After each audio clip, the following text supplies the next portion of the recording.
एक 6.50 molar potassium hydroxide KOH जलीय विलयन का जो घनत्व दे रखा है 1.89 ग्राम सेंटीमीटर इनवर्स क्यूब है। इस विलयन की मोलरता डेसीमीटर इनवर्स क्यूब में क्या होगी? तो यहाँ पर ध्यान से देखेंगे तो यहाँ पर लिखेंगे क्या? यहाँ पर लिखेंगे KOH पोटेशियम हाइड्रोक्साइड लिखेंगे का द्रव्यमान पोटेशियम हाइड्रोक्साइड का द्रव्यमान। तो यहाँ पर लिखेंगे क्या? लिखेंगे मोल इंटू मोलर द्रव्यमान। अब यहाँ से देखेंगे जो पोटेशियम हाइड्रोक्साइड का जो द्रव्यमान है उसमें देखेंगे इसका जो फार्मूला तो मोल इंटू मोलर द्रव्यमान। तो मोल कितना दे रखे हैं? तो मोलर जो दे रखे हैं वो दे रखे हैं 6.50 इंटू मोलर द्रव्यमान। तो पोटेशियम हाइड्रोक्साइड का जो भार निकालेंगे वो कितना आ जाएगा आपका 56 आ जाएगा। कितना आ जाएगा? 56। ठीक। अब क्या करें, इससे इसको मल्टीप्लाई कर लेंगे तो मल्टीप्लाई करने पर आपका आ जाएगा कितना? देखो यहाँ से पॉइंट हटाएंगे 2 जीरो बढ़ा लेंगे। ठीक। अब इसको काटेंगे 2 से, 2 पंचे 10, 2 से पड़े सिफर और 2 दूना 4 एक बचा 2 अट्ठी 16। फिर इसको काटेंगे 2 दूना 4 और 2 दूना 4 एक बचा 2 पंचे 10, 2 एकम 2, 2 चक्कू 8। ठीक। 5 से काटेंगे पचम 25 और 5 एकम 5, 5 एकम 5 एक बचा 15 और 5 तिया 15, 5 से पड़े सिफर। ठीक।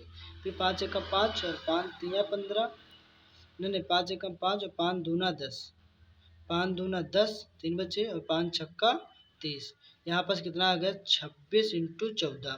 ठीक। अब गुणा कर लेंगे 26 से 14 की, 6 चौक 24 का कितना आ जाएगा?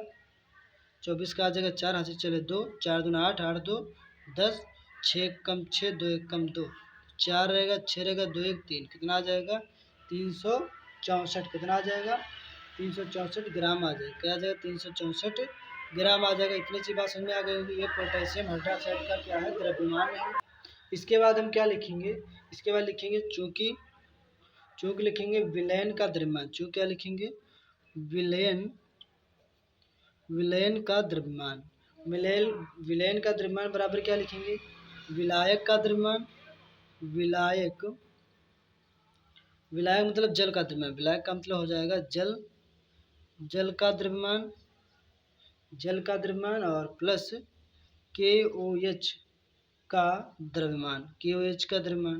अब यहाँ पर देखेंगे जो विलायक का जो द्रव्यमान है वो क्या, जो विलायक होता है अपनी जगह पे कितना होगा? 1000 और प्लस 1000 और जो KOH जो पोटेशियम हाइड्रोक्साइड का जो द्रव्यमान है वो भी निकाल के जो लाए हैं 364।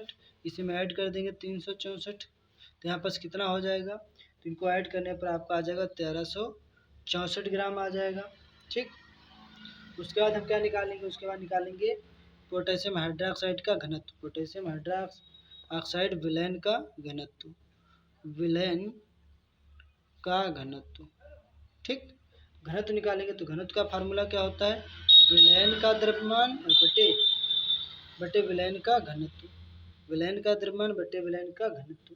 तो देखेंगे जो विलयन का द्रव्यमान कितना दे रखा था अभी जो 1364 और बटे में जो विलयन का जो घनत्व 1.89, ये जो यहाँ दिया हुआ घनत्व जो डेंसिटी दे रखी है 1.89 को लिख लेंगे। यहाँ पास लिखेंगे 1.89। ठीक।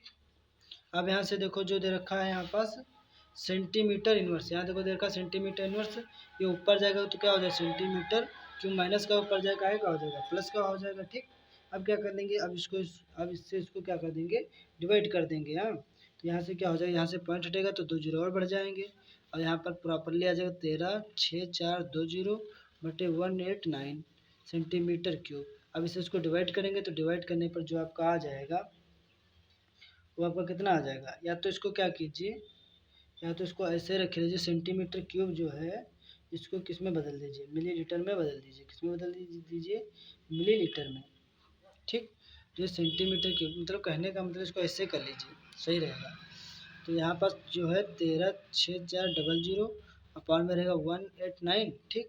अब ये जो किसमें सेंटीमीटर क्यूब में है इसको किस में बदल दिया जाए? मिली लीटर में बदल दिया जाए। मिली लीटर को किस घनत्व जो होता है जो आयतन जो होता है उसको किस में करते हैं? लीटर में। लीटर में बदलने के लिए तो यहाँ पास हो जाएगा 13,6400 बटे 189 और इसको किस में मिलीलीटर लीटर में बदलेंगे, 1000 से क्या दे देंगे भाग। अब यहाँ देखेंगे क्या, 2 जीरो से 2 जीरो कट जाएगा। अब इनसे इनसे क्या करेंगे, यहाँ पर नहीं काटेंगे, ठीक ध्यान रखना। अब यहाँ से क्या हो जाएगा, तो यहाँ हो जाएगा 1364 और बटे में कितना हो जाएगा 189 और यहाँ 10 से गुणा कर देंगे तो जीरो बढ़ जाएगा। अब इसे इसको डिवाइड करेंगे तो कितना आपका आ जाएगा, डिवाइड करने पर आपका जो आंसर जो आ जाएगा यहाँ पास कितना आ जाएगा, वो आपका कह लीजिए वो सीधे ही आ जाएगा यहाँ पास डिवाइड करने पर। इसको भाग देने पर आपका आ जाएगा यहाँ पास 0.72, कितना आ जाएगा 0.72 आ जाएगा। उसके बाद हम क्या करेंगे, यहाँ पर लिखेंगे मोलरता निकालेंगे। तो मोलरता बराबर लिखेंगे विलयन में घुले विलेय के मोल। तो विलेय के मोल जो कितना दे रखा है 6.50, यहाँ पर जो विलेय के जो मोल कितने दे रखे हैं 6.50, इसको लिख लेंगे यहाँ पास। और उसके बाद हम क्या लिखेंगे, जो मान दे रखा है 0.72, ठीक, पॉइंट से पॉइंट हट जाएगा। उसके बाद आ जाएगा 650 और नीचे आ जाएगा 72। ऐसे इसको डिवाइड करेंगे, डिवाइड करने पर आ जाएगा 9.027। ये लगभग में यही हमारा आंसर राइट आ जाएगा 9.027, ठीक। ये हमारा क्या हो जाएगा, राइट आंसर हो जाएगा। या कहीं बुक में देखोगे 9.0 मोल आ जाएंगे। ये जो न्यूमेरिकल आपके समझ में आया होगा। फिर मिलता हूँ नेक्स्ट वीडियो में, तब तक के लिए आप सभी का धन्यवाद।